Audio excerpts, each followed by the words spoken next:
roky to bolo otvorené celoročné, tak čiže na to kúpalisku bol veľký záujem Piešťanov. Je škoda, že kúpele, ktoré boli privatizované, nemajú záujem o celoročnú prevádzku.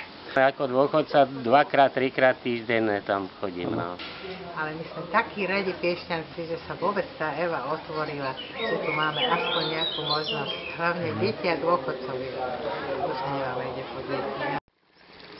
Na Evu chodím 52 rokov.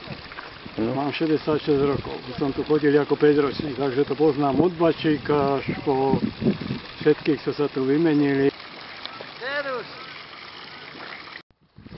Tam na kraji pre plavcov býva jedno miesto voľné, takže ja chodím plávať a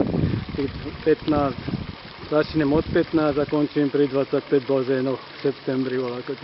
Takže a potom s tým vydržím až do jara. V začiatku, keď nebola naplnená kapacita, vodnopolisti šetrili, tak vymenali tú vodu ob 4 dní a tým pádom bola dosť nečistená. Dúfame, že tento rok to odstránia.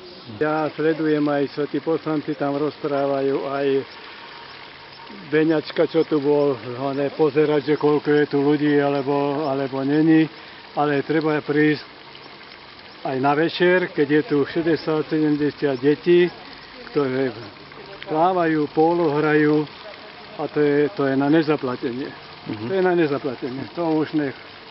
A ináč pochvala patrí všetkým, že sa kúpalisko Eva otvorilo a že mesto ozaj dalo tie peniaze na